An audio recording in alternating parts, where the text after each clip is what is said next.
The final days of March 1974 brought no relief to the Loess Plateau of central China. The sun beat down mercilessly on the farmland around Xi'an village, baking the earth into a cracked, desolate mosaic. The local wells had run completely dry, and the millet fields were slowly fading into dust. Desperate for water, a 41-year-old farmer named Yang Jiffa gathered his brothers and neighbors, grabbed a few heavy iron shovels, and picked a random patch of parched land just outside their homes. They dug down 1 meter, then 2, then 3. There was nothing but heat and the stubborn, suffocating silence of the dry earth. But as they reached a depth of roughly 5 meters, Yang's shovel struck something violently hard. He assumed it was a boulder, but as he dropped to his knees and brushed the ancient dirt away, he didn't find a stone. He found a curved shard of fired clay. Then came fragments of a bronze arrowhead, its deadly surface still coated in the pale green patina of extreme age. The men laughed nervously, joking that they had disturbed a forgotten, haunted grave. But they kept digging, and seconds later, the laughter stopped.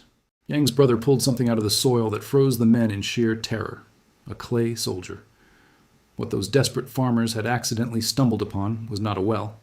It was the vanguard of a silent, subterranean military force. It was the Terracotta Army, over 8,000 life-sized warriors, archers, and cavalrymen, buried in perfect battle formation, standing guard in the darkness for more than 2 millennia. It was an archaeological shockwave. But as researchers poured into the site, peeling back the earth to reveal trenches massive enough to hold modern aircraft carriers, a chilling question began to echo across the excavation pits. Who possessed the unimaginable power and the sheer, terrifying paranoia to build an underground army of this magnitude? And what exactly were they guarding? To answer that, we must look into the mind of a brilliant, deeply disturbed tyrant, Qin Shi Huang, the first emperor of China. Born in 259 BC into a chaotic world of warring states, Qin Shi Huang was a man forged in constant warfare. By the time he was a teenager, he was already a king. Over the next 2 decades, he unleashed a ruthless, highly disciplined military machine that crushed every rival kingdom to the east, south, and north. In 221 BC, every enemy bowed before him. He achieved the impossible, uniting the vast river valleys into a single massive empire. He standardized the currency, the weights, the roads, and even the written language. But conquering the living was not enough. Qin Shi Huang ruled with an iron grip through a philosophy known as legalism, which punished disobedience severely. He ordered the burning of history books to erase the past. Through these ruthless methods, he controlled the present and ensured his legacy went unquestioned. But there was one enemy he could not defeat, his own mortality.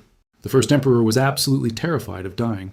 He swallowed powdered jade, desperately believing it was an elixir of immortality. In a further desperate attempt, fleets of ships carrying thousands of youths were sent across the eastern seas in search of magical herbs, fleets that vanished into the ocean, never to return. When it became clear that eternal life in the physical world was impossible, Qin Shi Huang engineered a different solution. If he could not live forever in the sun, he would rule forever in the shadows. He ordered the construction of a necropolis so vast it defied human comprehension. Today, a massive 250-foot-high grassy mound stands just outside the city of Xi'an. Beneath it lies the emperor's unopened tomb.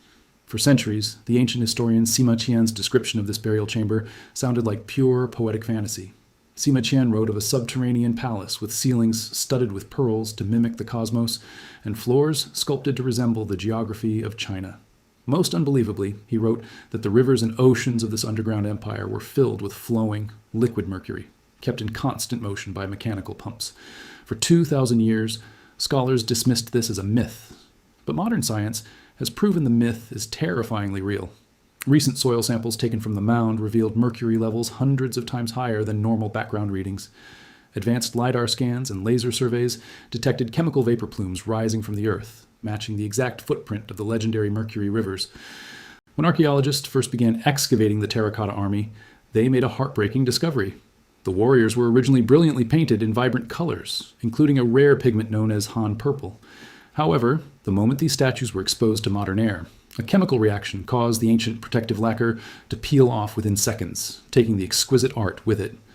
This rapid oxidation is the exact reason the main burial chamber remains sealed today. The priceless artifacts inside would turn to dust if exposed to oxygen. Scientists are currently waiting to develop advanced, non-destructive technologies to map the void before risking its delicate contents. But while the central tomb remains closed, the surrounding pits continue to yield discoveries that have drastically shifted our understanding of the site. The Terracotta Army is not just an art installation. It is a frighteningly real, functional military machine. For a long time, it was assumed the soldiers were holding wooden props that had simply rotted away. But extensive excavation revealed the horrifying truth. These claymen were armed with over 40,000 real, functional bronze weapons. They held perfectly balanced spears, halberds, and crossbow triggers of immense sophistication. When metallurgists examined the bronze swords, they found they were coated in a microscopic layer of chromium dioxide, an advanced anti-rust technology that wouldn't be patented in the West until the 20th century. These blades were still razor-sharp after 2,200 years in the dirt. The emperor didn't just want an army of statues, he wanted an army capable of defeating spirits in the afterlife. As scientists brought in highly advanced 3D scanners to generate point cloud models of the statues, they made a haunting discovery. When they analyzed the warriors' faces, they noticed distinct imperfections. One eyebrow was slightly higher than the other, one cheekbone carried a slightly fuller curve. Hyperspectral analysis and facial mapping confirmed the terrifying reality. The Qin artisans did not sculpt anonymous, mass-produced faces. They used real, living humans as their models. They looked into the tired, weathered faces of the very men who fought, bled, and conquered the known world, and immortalized them in clay. Qin Shi Huang trapped their identities in the earth.